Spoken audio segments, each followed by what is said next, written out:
Welcome back, everybody. It's Jeremy with Big J Gaming Sim.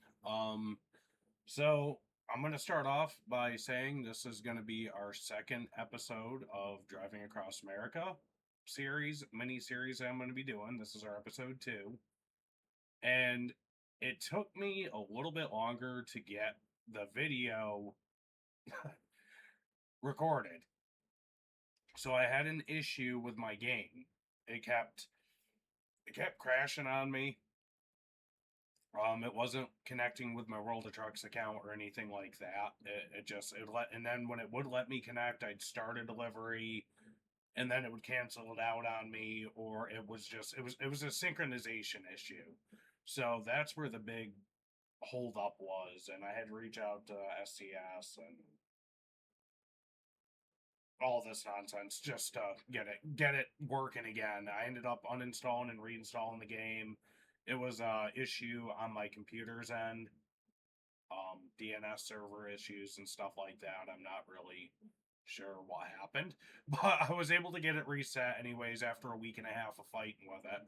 So last time I left off in Boise, Idaho, and I was thinking about, how I want to work my way across the states here.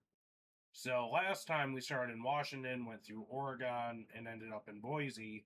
So this time I found a delivery. I want to hit Montana because that's like the furthest one up on the map.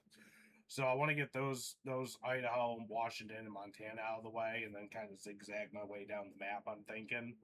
So I mean, today I found a load for Lenner mobile air compressor is what it is, going from Boise, Idaho to Billings, Montana. That's a 642-mile run. That's not too bad. And maybe the next episode I'll go from Montana to Wyoming, so on and so forth. I'll just keep working my way across. Whatever makes sense at the time, depending on where I end up, And so that's going to be today's episode. Again, I apologize for such a delay with getting this video out. Technical difficulties, issue with the game, issue with the internet, issue with the computer. Thankfully, I should have it all resolved by now. So with that being said, I'm going to begin delivery. Granted, this all works right. And it's working. So, 6 miles to delivery service.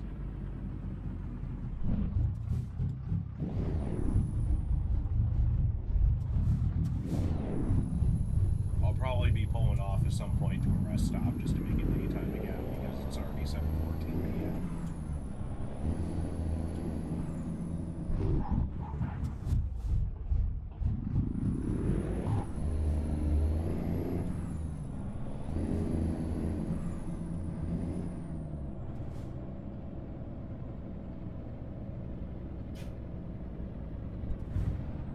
Yeah, my first episode of this mini series, I was getting a lot of different phone calls and whatnot, which was partially my fault. I forgot to notify people that I was going to be doing some recordings. But I was actually smart this time. I discovered that on Steam, which is what I play the game through, it has a do not disturb setting on it, so it just ignores any phone calls and stuff. So I just turned that on for them all. This time of night, nobody should be calling me anyways, so at least I'm not expecting it. So.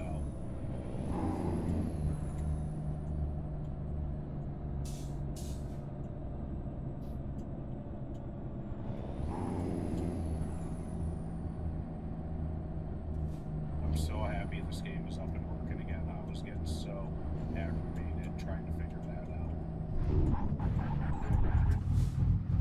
Yeah, there was one night where Mike and my brother and I were trying to play, and we were trying to do a couple deliveries. I had my brother come up, and he brought his system up that he plays on. And, we were all just trying to play together, but the game kept crashing on me. I don't know what it was. And then after that, the story gets even better than that. Somebody tried hijacking my account, my Steam account. So thankfully, I caught it just in the nick of time. I was able to gain access to my account and everything, and get my passwords reset, my double authentication reset, and all that stuff. But yeah, that's something I want to make known to you guys. If you guys invest a lot of money into your games, secure the daylights out of it. I mean, secure it, change passwords frequently, change double authentication frequently, whatever you gotta do, because I literally, and I think that's what actually caused a lot of my issues with this game, is whatever that person was doing that was trying to hijack my account, it screwed something up. I can't tell you for sure what, but thankfully with the help of SES and Steam, I was able to resolve the issue. But yeah, if you invest a lot of money into this game and stuff, or into Steam or Xbox or any system you play on, secure the daylights out of it, because like I said, that can happen to anybody. And it almost happened to me. I was in the middle of trying to record when it was happening, so yeah, that was pretty gnarly. And people are brave, they'll try it, but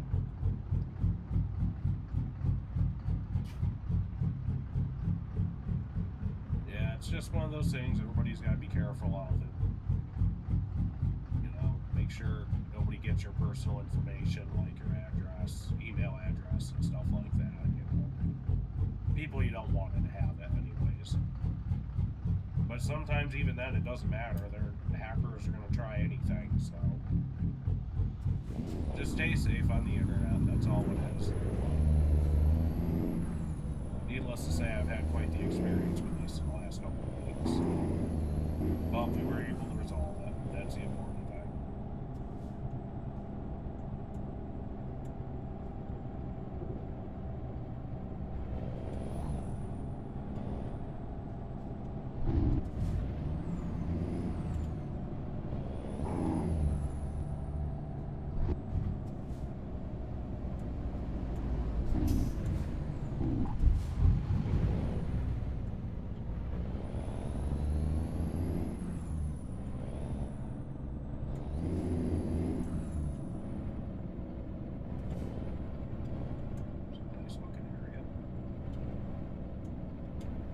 Yeah, I'm really, really excited that I went out and bought the rest of the maps and stuff. Really happy I did that. And I got them when they were on sale too, so.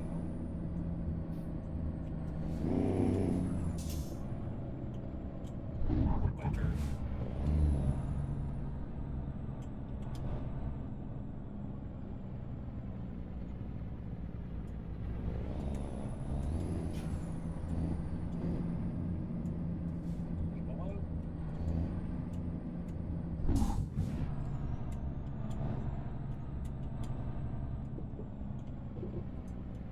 So yeah, this is going to be a little bit of a longer video, but that's alright.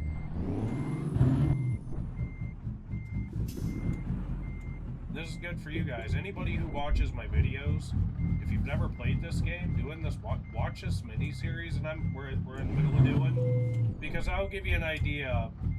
That'll show you guys like what the game's like, but it'll also show you the different states and whatnot as well. You guys get to see all the map packs and all the states that are currently available. So, you know, if you got a friend that you want to get to play this with you, you know, if you play American Truck Sim and you want a convoy with your friends and stuff, and you're trying to get people into it, show them these videos. Show them some of my videos. You know, let them check it out, and they'll get a little idea of what the game's like, and hopefully maybe get a little education on it too. You know, it's a fun game. It's very fun, very relaxing, and very easy to. It's easy.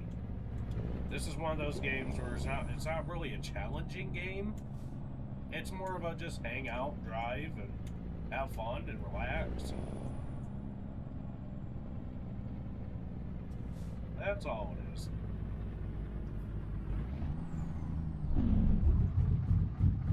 Usually when days where I'm going to be spending some time gaming, I'll actually start my day off. Playing this isn't the only thing I play. I play a lot of games, and I I've been on a Call of Duty kick lately.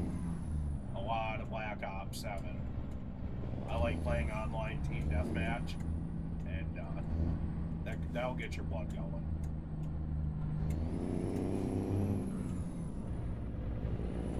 That's my excitement for the day.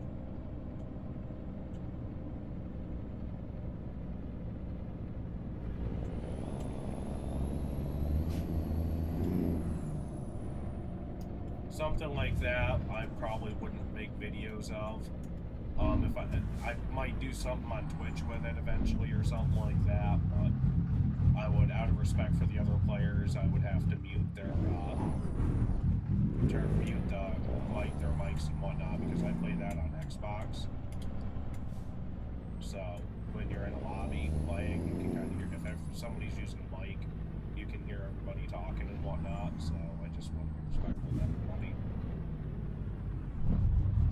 Some people, when you're playing online games like that, some people don't like the thought of being recorded and stuff like that. Granted, their ID and identification stuff's hidden, you know, it doesn't matter, you know, some people just don't like that. At least without a heads up, you know.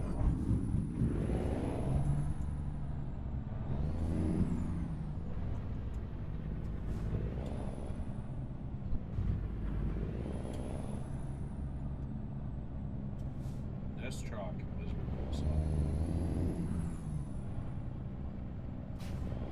I really want to do is get to a restaurant.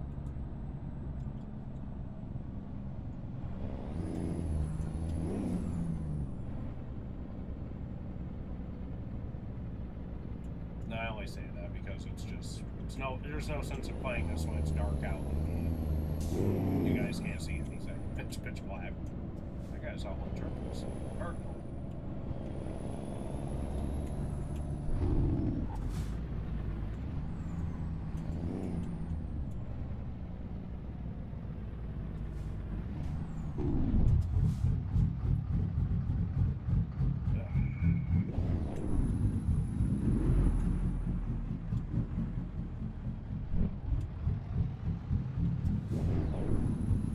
And if anyone, I think I might have mentioned it in some of my other videos, but I just want to remind everybody, I don't play with controller, I play with mouse and keyboard.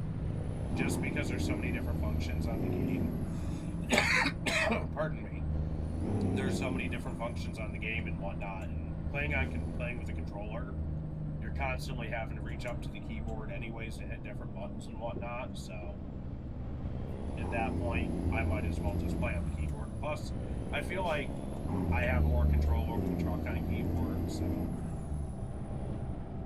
But it's all preference based. Whatever you guys want to play on, you can use controller. When half of my gameplay is going to be on a keyboard anyways, for me, it makes sense to stick with it.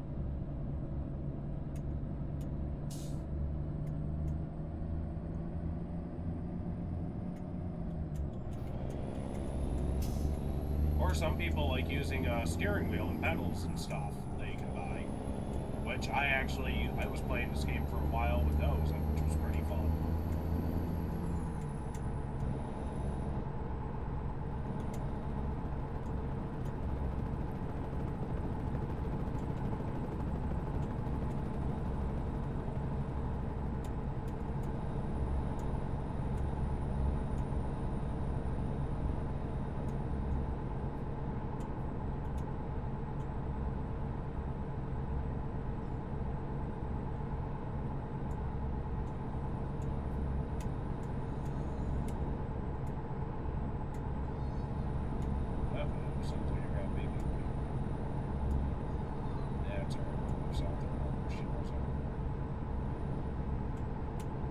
It's hard for me to get videos in because, like I said before, I've got kids. I've got 4 kids. I've got 4 kids, so it can get rather chaotic in the house. And so trying to find a quiet time to do my recording is difficult.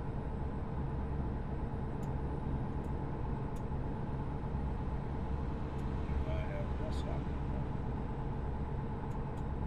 Yep, I do. Go.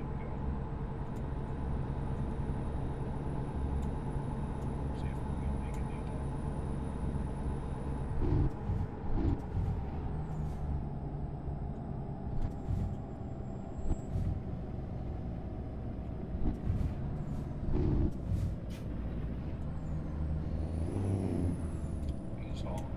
Oh, that guy is. Looks like he's got a flammable tag on it.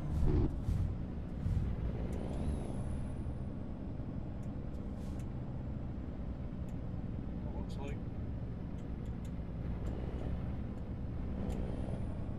We'll come back here and pull off with light. I feel like I should eat something before I started recording. I'm awfully hungry.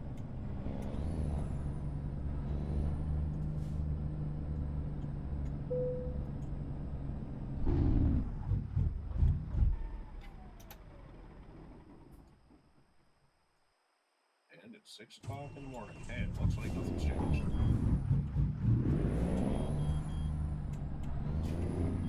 Seems to still be alright on fuels.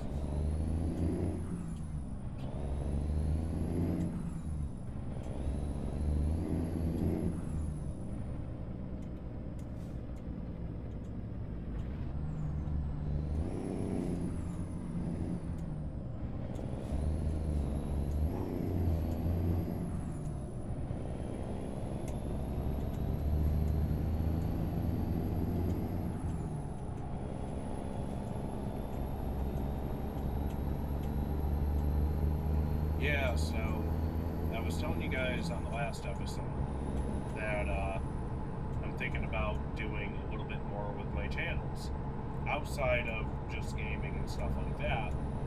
So, as I said, I don't know, I can't remember if I mentioned this in the last episode.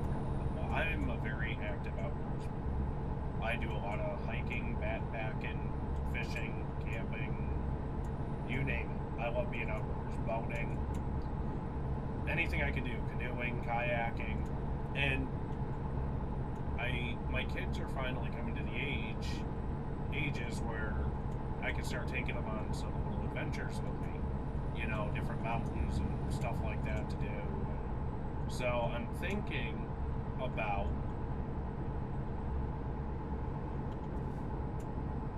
doing some outdoor videos of different high peaks of the area I live in and stuff like that, you know what I mean?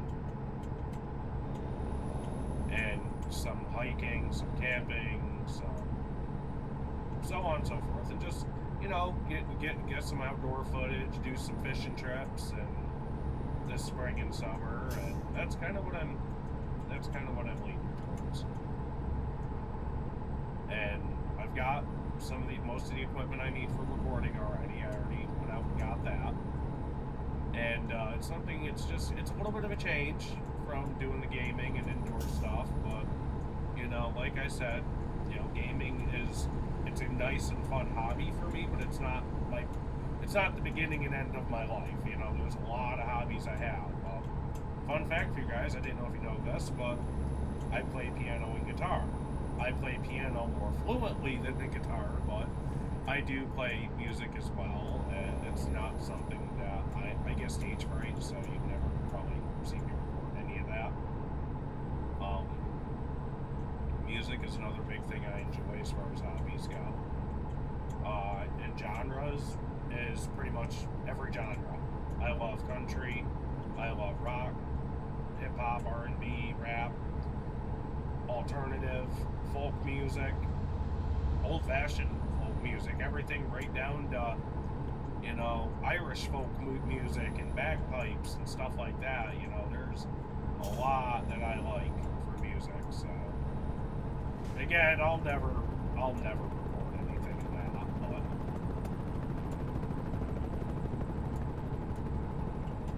so yeah, you know, once I get closer to time to doing that, you know, I'll let you guys know, and I'll let you know the channel and whatnot.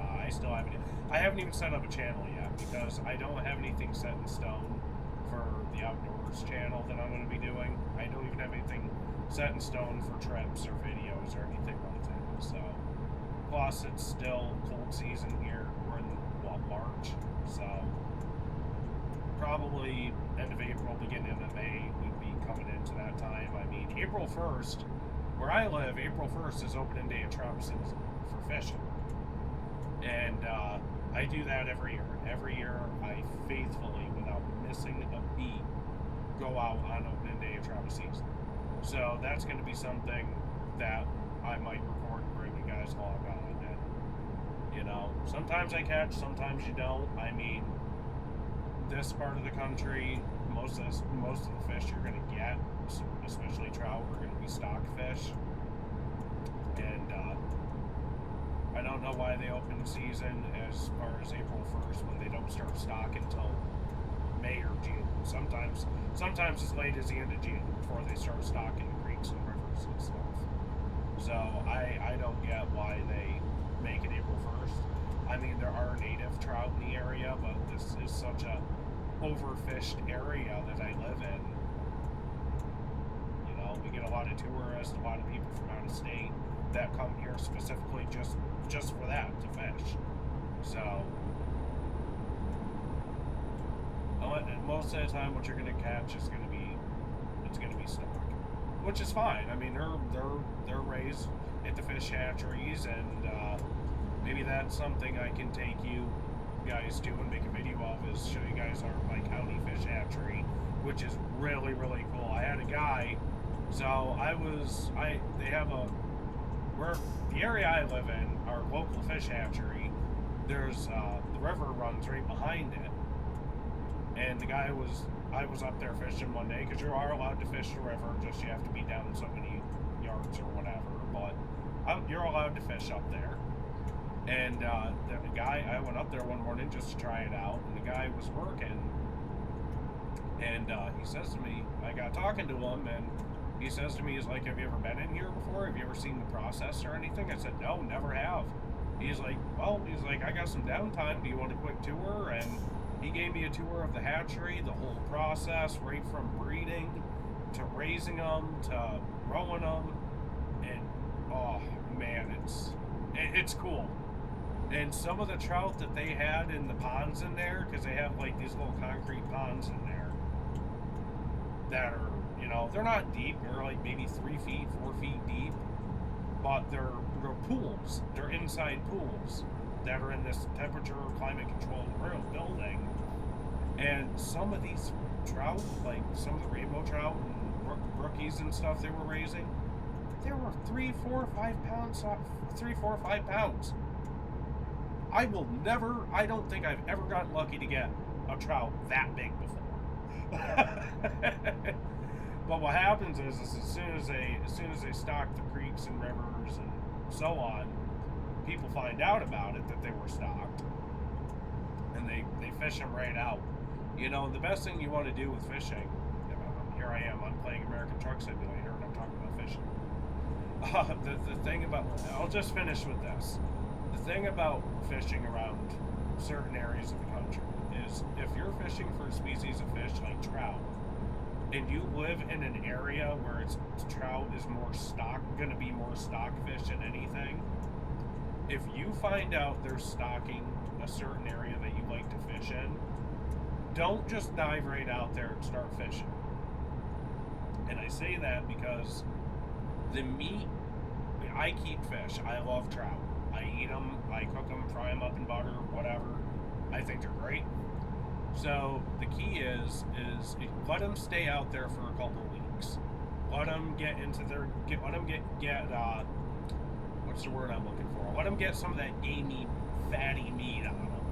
Because if you eat stock fish that are right out of the hatchery, their meat is very mushy, very bland. There's no flavor to it.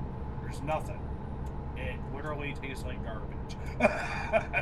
But if you let them sit out in the natural habitat, out in the wild for a few weeks, and let them start picking at the food and, you know, the worms or whatever they eat, the grubs and stuff in the rivers and the bugs, which is what they eat out in the wild, you'll start getting that gamey flavor, which just adds to the texture of the meat, adds to the flavor, adds to the fattiness. Because when they're in fish hatcheries, they're pellet fed. They're not fed worms or bugs and stuff like that. They're fed pellets. And I don't know about anybody else, but if you're a fisherman, you know, you're not going to eat your pet goldfish that ate pellets for the last 5-10 years. So But yeah, that's kind of the direction I'm thinking about heading with it with my second channel. Stuff like that, you know. There's so much I can show you guys with that, and I'm really looking forward to it. You know, I could get in touch with somebody at the hatchery, and maybe I could set up an interview for you guys, give you guys a little inside knowledge, you know. Get in touch with one of the guys that works up there, see if I can schedule out a private tour and get a video of it, you know. That'd be cool.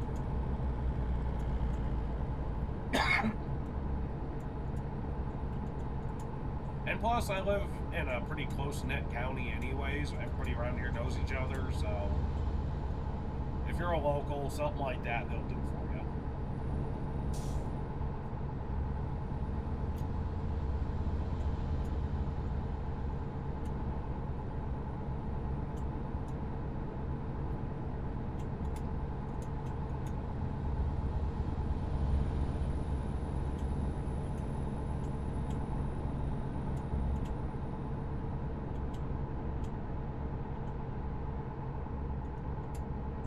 Something else I was thinking about doing is kind of giving you guys a little bit of a inside look of my setup I have for my recording and stuff. You know, I call it my studio. That's about what it is. It's where I do all my gaming. It's where I do everything, my recording, stuff like that. Maybe I'll let you guys make a video of that one of these days, a short video, and let you guys see it and check it out. Check out some of the equipment I got, and check out some of the programs I use in case anybody else is ever interested in doing this themselves, you know. Sometimes having somebody just help me get started, that was the hardest part about me with figuring all this out, learning how to do it, was just getting started. You know, I had to learn how to do all the editing. I had to learn how to do all the editing myself and learn what programs to use. And, you know, I got a buddy of mine, Mike, you know, you guys know him from this channel. And he was able to help me get started, but, you know, as far as the editing and stuff like that, he's not even too familiar with. So I've actually been teaching him a little bit as far as the editing goes. Not a lot. I haven't had much of a chance too much to get in detail with him. But we're going to be here pretty quick. We're going to be getting together in person. And, you know, we kind of got to, we help each other out.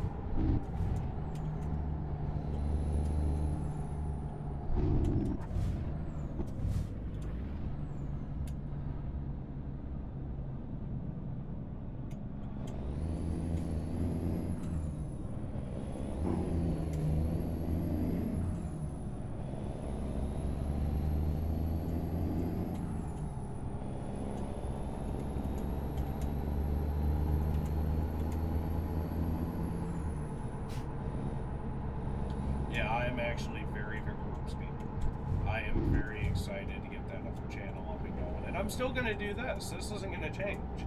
You know, I've been playing video games my whole life. You know, when I was a kid, my father, so everybody used to call my dad Santa Claus. Because he wasn't a big guy. He wasn't like fat.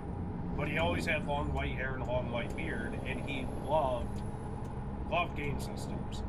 Now, my father has long since passed away, and but I remember when I was a kid, the first game system we ever had in the house was the Atari, and that was, like, my father was so intrigued by computers and game systems, since computers became a home thing back in the late 70s, early 80s, you know, and so I remember when the Atari came out.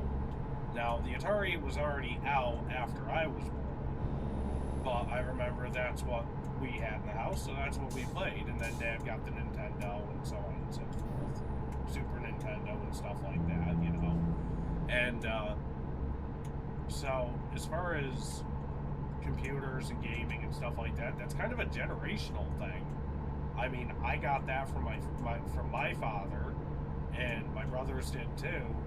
And now me and my brothers are sharing that with our kids. And our kids are into gaming and stuff now. I remember the first computer I ever had, I was 12 years old. My dad built it for me. And I don't know how many of you guys are familiar with the old DOS systems. But DOS was before Microsoft and Windows and Apple and all that was around. Their computer was a DOS computer. When you had a DOS computer, you had a textbook about 5 inches thick.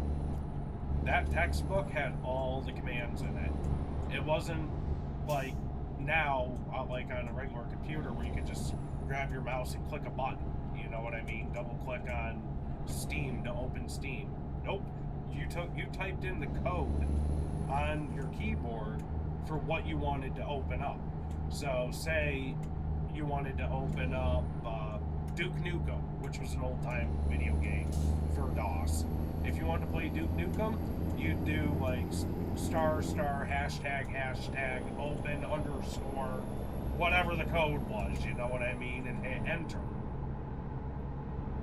And that was back when they had 5-inch floppy disks, like that big. And it's not the fact that I couldn't have had a Windows computer or anything like that, but my father wanted to give me the experience of what it was like having an older computer. And I ain't gonna lie, I still have a lot of those old games and whatnot. When my dad passed away, he left a lot of the video games to me and my brothers, and I ended up with some of the binders that he had, the floppies and whatnot, with Duke Nukem, Jazz Jackrabbit, stuff like that, and it was fun. All the retro style games, you know.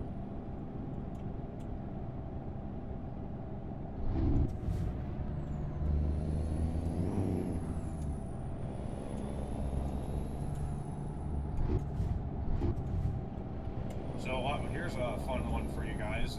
The Battlefield games that everybody is obsessed with nowadays, and that's on PlayStation and Xbox.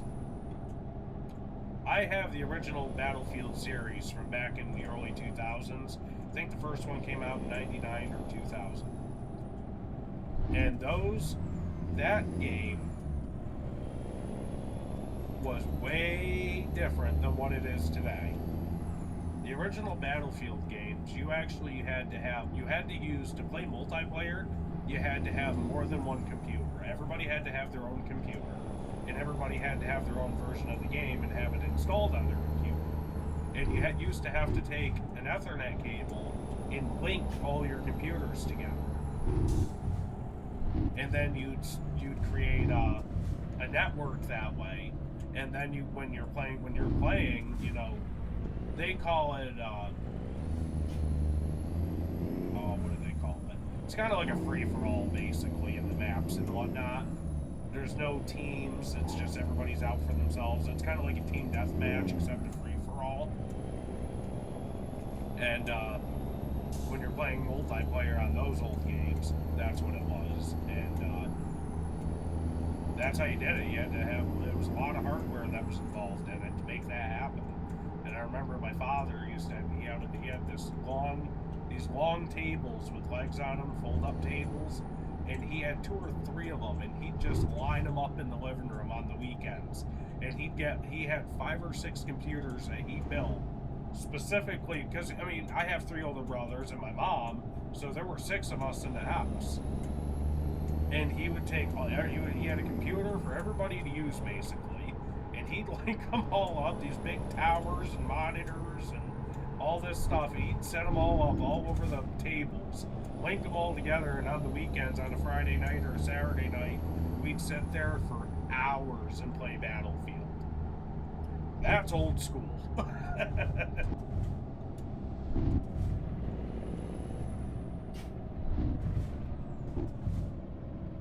We're in Yellowstone. No kidding.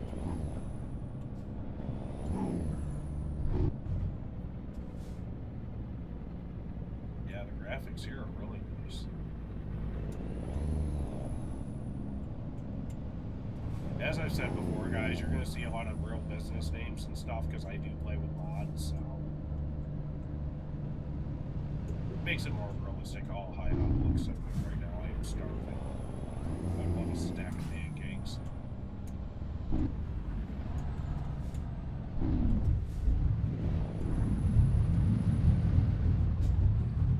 Alright, we got 298 miles to go. We're heading in the right direction. It's currently 11:49 a.m.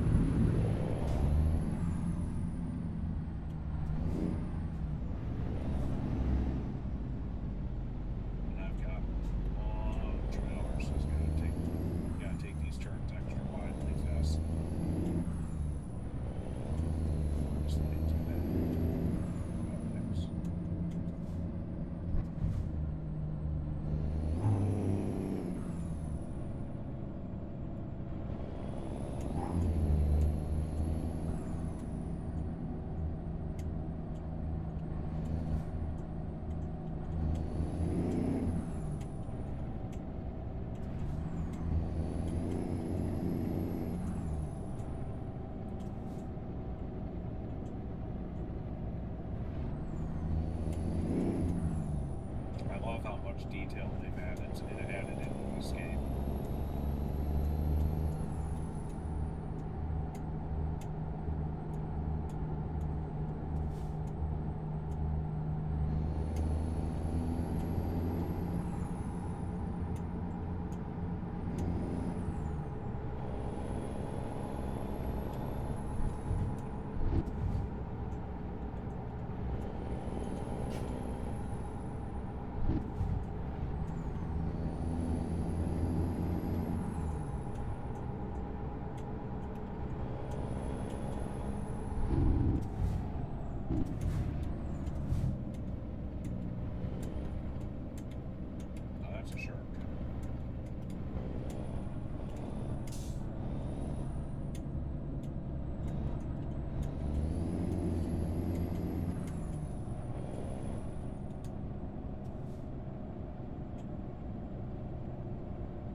This is an area I haven't seen before either, so this is kind of new to me.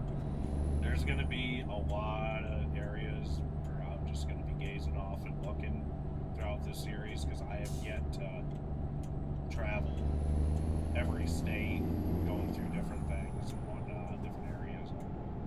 Like I said, I just got all the states.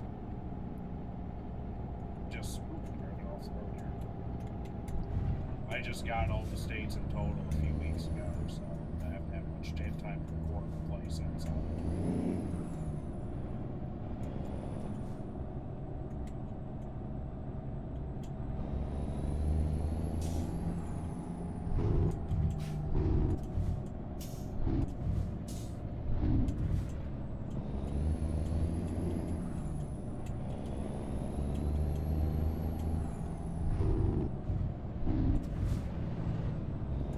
Like I said, if you guys like my content, by the way, don't forget to like and subscribe.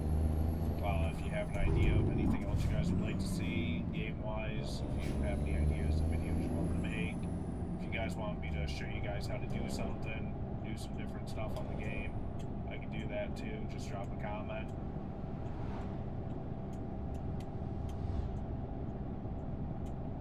Always check out my communities page as well for updates and whatnot. I do periodically post updates out there, so pretty wonderful. I know I'm driving off the road.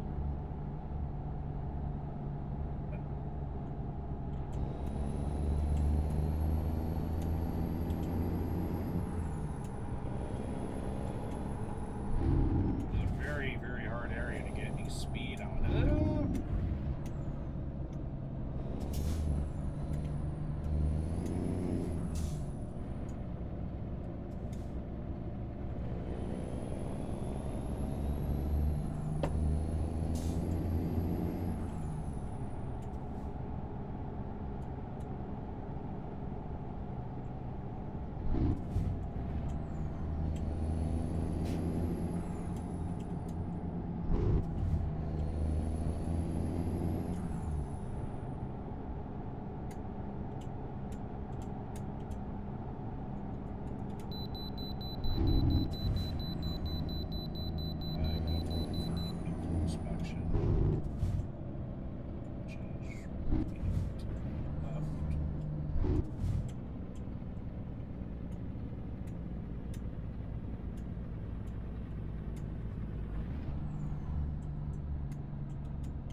enter button or anything, so I guess I just keep going.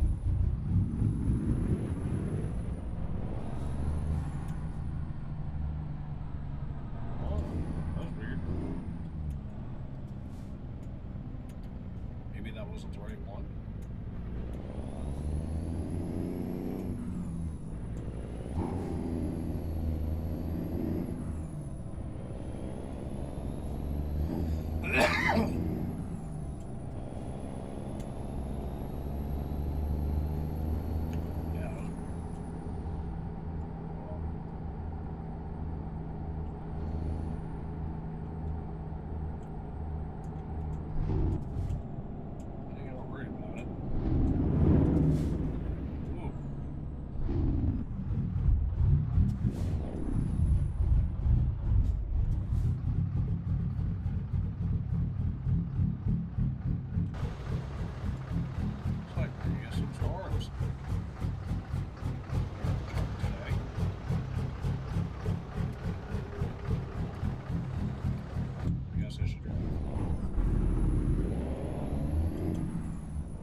Check and I can't seem to remember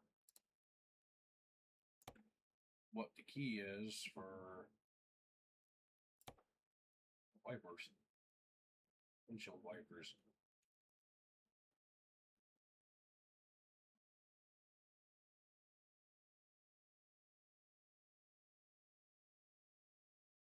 These ones. Wipers is going to be P. Now, as long as I know that, yeah, it's like I said. Sometimes I don't always remember all the controls.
I don't want to go into it. Self. Don't be lingering off looking.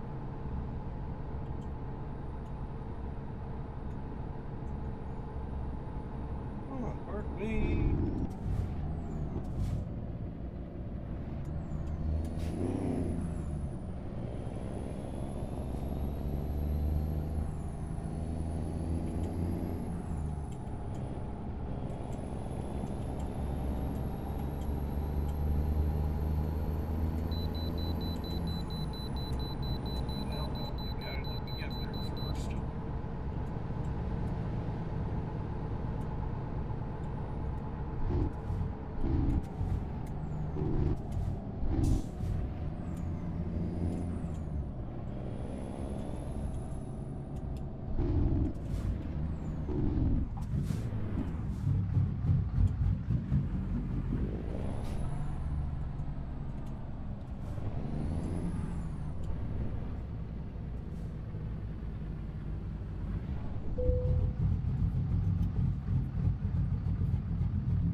Yeah, sometimes these red lights drive me nuts, so just because I don't do something you're supposed to do.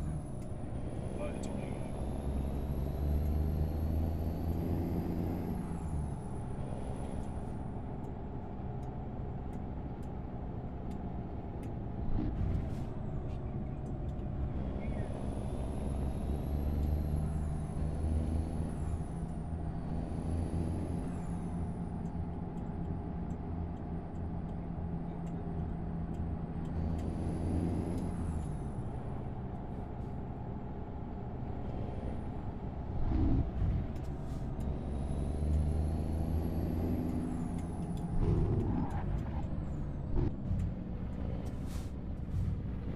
wow.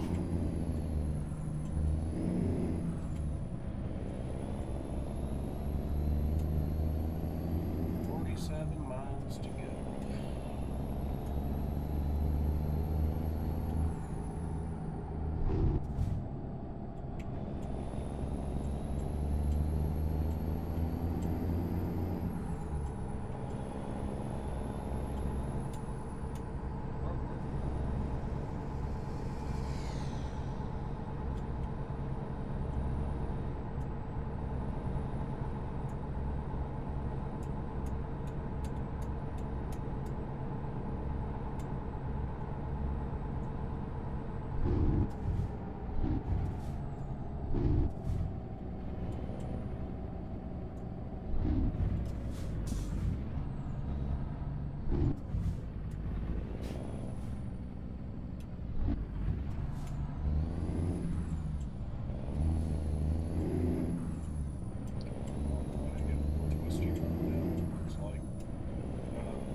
These roads are getting real tight through here.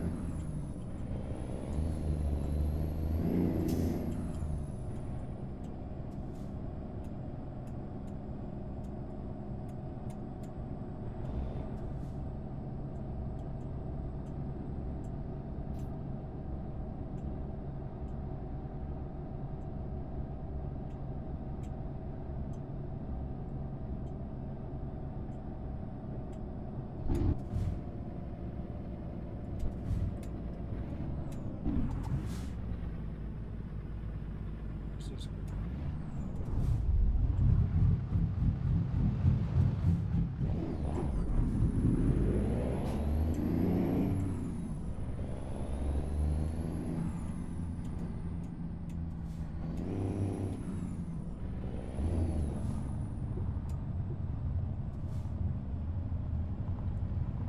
This is a place I've never seen before. This is pretty cool.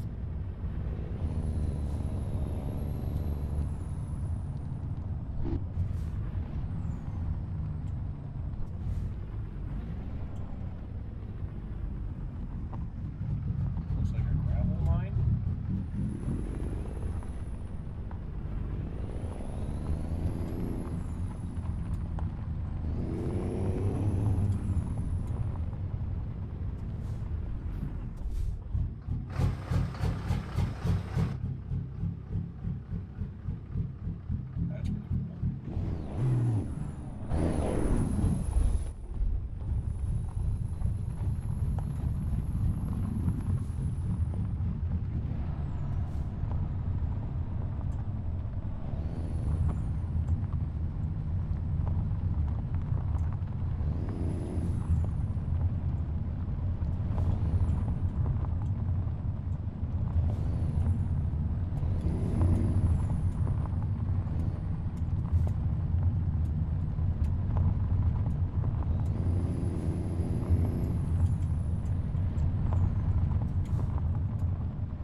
think we're gonna do relatively easy. I don't like doing the hard ones. Sometimes I want you to back these things into places that are just impossible in the game.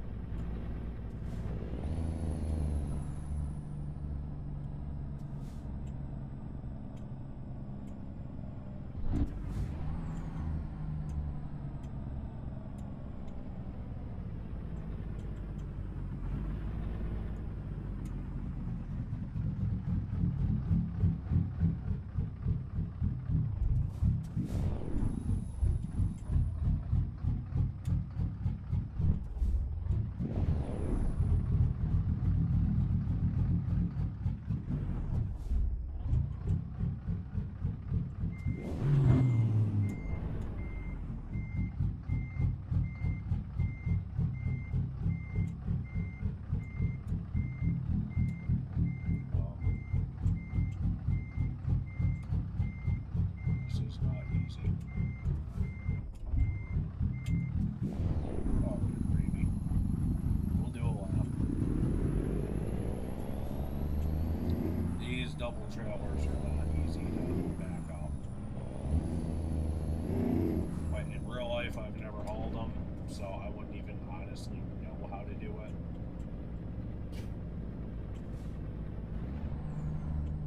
I can't do it. Just go down this way and take it nice and wide. Oh, after you're like this.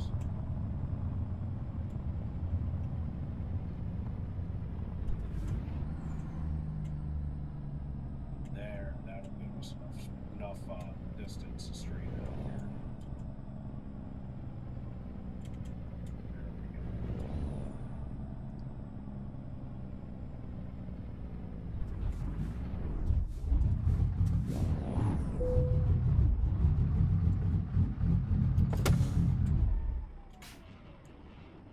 There we go. Decoupling, resetting, synchronizing. This is the part where I was getting stuck before. It should work this time.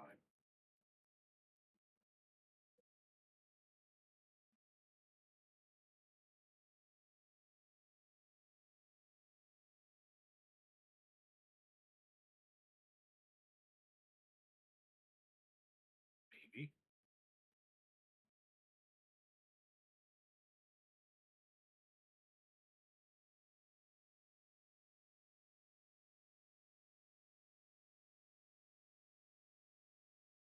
Yeah, this is what I was talking about. It'll let you take a load and gives you kind of a hard time about dropping it off after.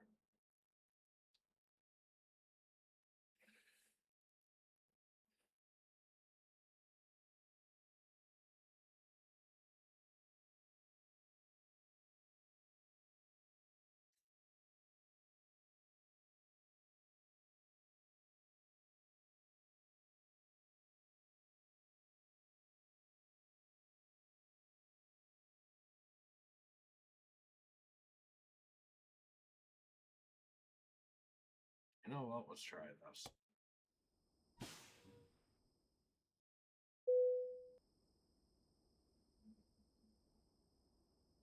Go here. Just for the sake of trying.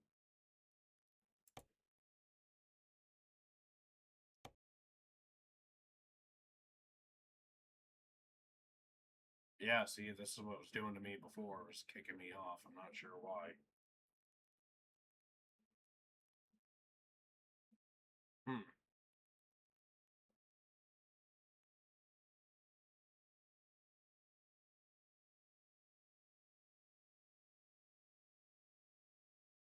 There it goes.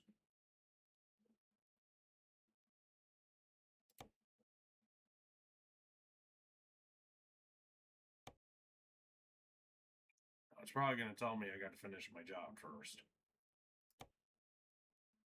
View current job. Syncing with World of Trucks. See, this is a weird thing. I don't understand why it keeps doing this. It was working for a while there, and now it's doing it again. but I want to get the credit for it. So there it goes. Resume delivery. Should just be. Nope. Not sure what it just did. Well, we'll call it on that, guys. I don't know. It's a glitch in the system somewhere. I'm gonna have to get in touch with them again. We had it straightened out once, and who the heck knows? But it's all right. We'll just pick up next. I'll get it straightened out. We'll just pick up where we left off. Here in Billings, Montana, and uh, once we get that straightened out, we'll just go from Billings to wherever we go from there. So, thank you guys for riding with me tonight. I appreciate it. Hope you enjoyed the content. Again, if you like what I'm doing, like and subscribe. Hit the bell button for notifications for when a video comes out. And hope and pray I can figure this mess out again, because I'm not sure what it's doing, but we'll get it straightened out. So, all right, guys, I'll see you on the next one.